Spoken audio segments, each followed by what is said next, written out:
This will be a brief demonstration of the Forest Manufacturing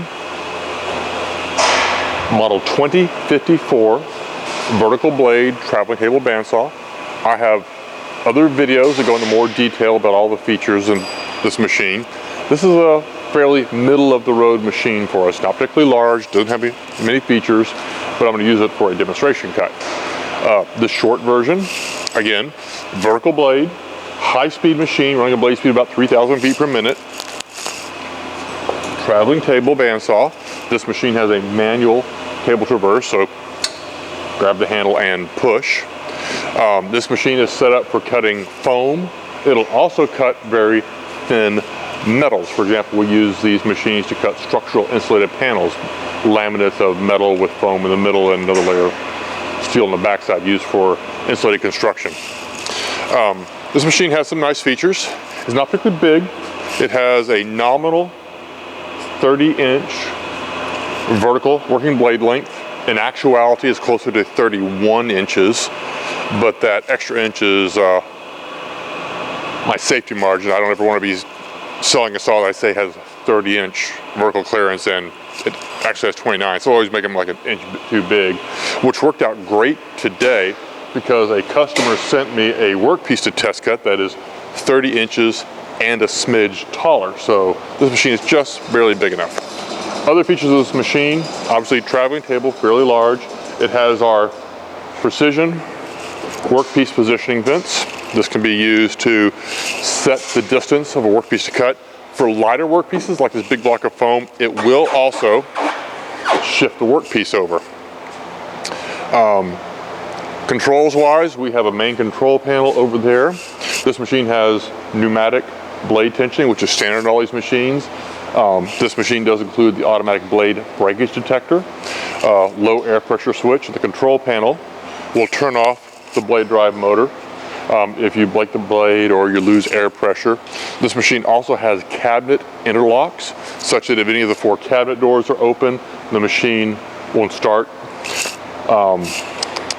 We have start and stop buttons mounted here on the saw table near the operator's position. We also have start and stop buttons and tension control on the main control panel over there.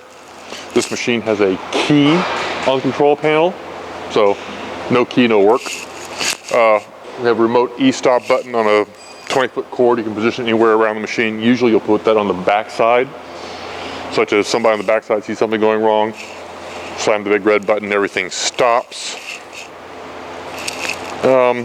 Unusually, so we do provide, all the 2054s come with a place to connect a dust collection system. We call it dust nozzles mounted underneath the table, captures the dust at the point where the blade exits the workpiece just beneath the table. On this machine, we have integrated the control of the dust motor, which is just out of your sight, with the control panel. So anytime the blade drive is running, the dust motor kicks on. Particularly when you're cutting something like this, you can make a lot of dust. If you want to know more about the features of this machine, I have other videos, or please feel free to call us or email us here at Forest Manufacturing. I'll go through all of that with you. The cut today. This is, I think, a 1.5, 1 3/4 pound polyisocyanurate foam.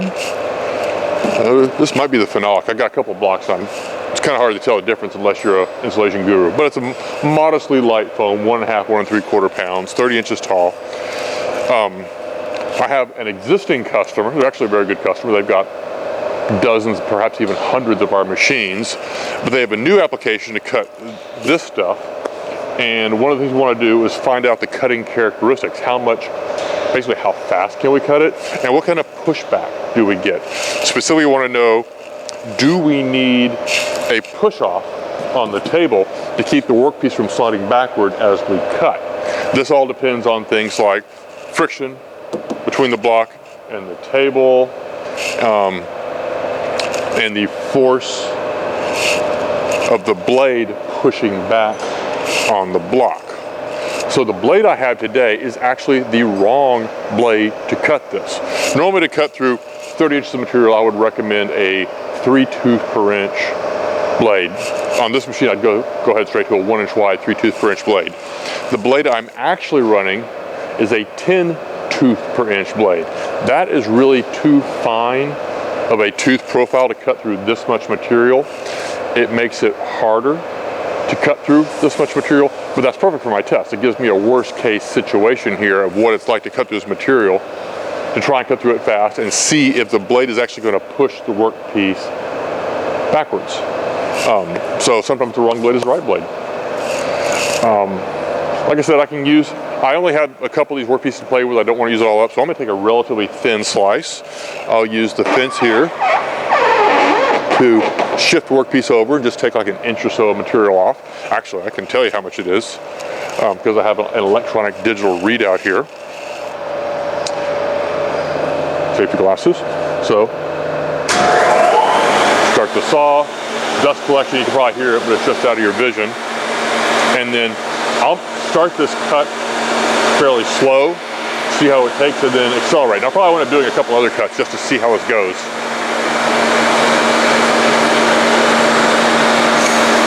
Cutting fine. Oh, didn't even wiggle. Didn't even wiggle. Took that much better than I was expecting. Okay. I cut such a fine slice that it fell down into the blade gap, which is 3/4 inch wide.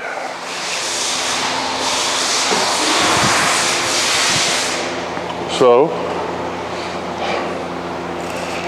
cut surface is beautiful. There is dust sticking to the cut surface here. There's nothing you can do about collecting that. The dust collection system will capture the dust that is carried out of the cut with the blade. As this is a very fine tooth blade for the application, a lot of the dust is getting left behind here on the workpiece. A coarser tooth blade will actually pull more of that dust out, but that cut fast. I'm going to reset, do another one with a more aggressive feed speed, see how we go.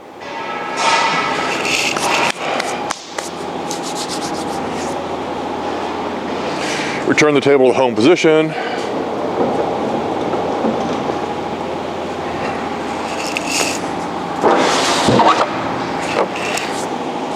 Set up. Oop. Didn't quite get it against the fence.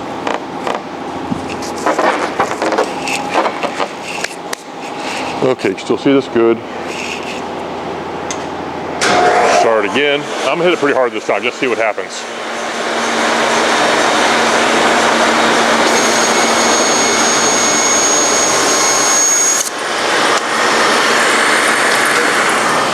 No trouble at all.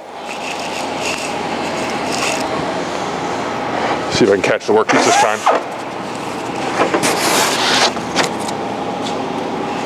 So